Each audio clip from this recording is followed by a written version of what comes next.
The managing director of Optimal Cancer Care Foundation, Dr Femi Olaleye, is accused of defiling a niece of his wife, Remy, for 1 year and 9 months. Actress Kate Henshaw is one of the celebrities speaking out on the high-profile case. Dr. Femi, submit yourself to the authorities so that they can do the needful with you. You molested a 15-year-old girl. You disvirgined her. You threatened her and told her that if she told anyone she would die. During a press conference in Lagos State, human rights activists questioned the slow response the case is receiving from security and state agencies. It is an unusual slackness on the part of government in the prosecution of this matter. A child who has been defied repeatedly, she has said so boldly, and there's a medical evidence which has been done by one of the sexual referral clinics in Lagos State. Now we also have statements by this same alleged offender. So with all these evidences, it should be enough, to prove the fact that there was a rape of a minor by Dr. Olaleye. After the brief meeting, the advocates monitoring the case visited the State Criminal Investigation Department, Banti, where the accused was said to be in custody, but he was nowhere to be found. From findings, Dr. Olaleye's whereabouts remain unknown. TVC News crew visited Dr. Olaleye's foundation for an official response, but the workers weren't forthcoming. More than 24 hours after an uncompleted 7-story building in Lekki area of Lagos collapsed, search and rescue operations at the scene are still ongoing. More bodies were recovered from the rubble in the early hours of the day as emergency responders continue to search for any survivor. The Southwest Coordinator of the National Emergency Management Agency, NEMA, Ibrahim Farinloye, said the agency is advocating preventive emergency work plan. We shouldn't wait for disaster to occur, rather to prevent it from the bud. What we've been crying for is mainstreaming of disaster risk reduction strategy.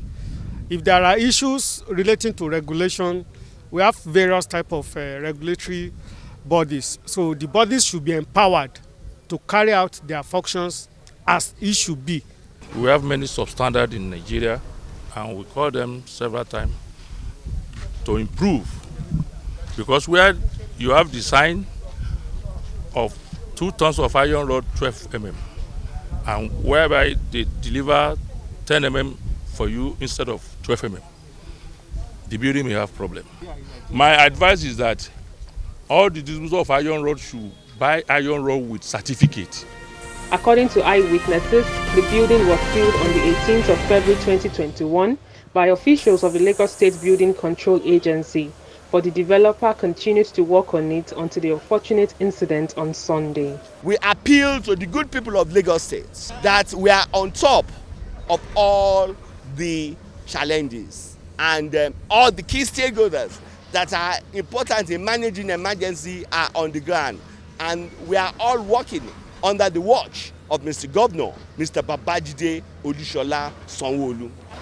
The Nigerian government and oil companies operating in the country have suffered huge losses due to theft of crude and refined petroleum products.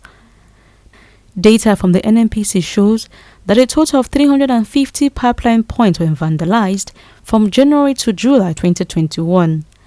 It also identifies the Port Harcourt areas, Rivers State, as the hotbed of vandalism, followed by Mosimi in Ogun State and Kaduna areas.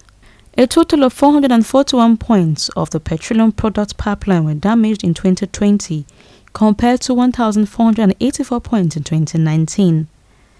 This quantum of destruction of national assets show that the security agencies may not have this under their control. Nigeria lost its African top oil producer status to Libya in October 2021 as its crude oil production plunged to 1.23 million barrels per day. These developments require a fail-safe strategy by the government to solve. This prompted the president to award a surveillance contract of 4 billion naira monthly to former militant leader and commander of the defunct movement for emancipation of Niger Delta, Tom Polo. Being an ex-militant who is familiar with the creeks, the federal government believes he is the appropriate choice as the country is losing over 500,000 barrels per day to illegal bunkering. Stakeholders from the oil and gas sector. But this decision is not without controversies, as some group are calling for the withdrawal of the country from Mr. Tom Polo due to his incidents. The coalition of Northern Group, on the other hand, is commending the NNPC for taking what it describes as a step in the right direction. The fact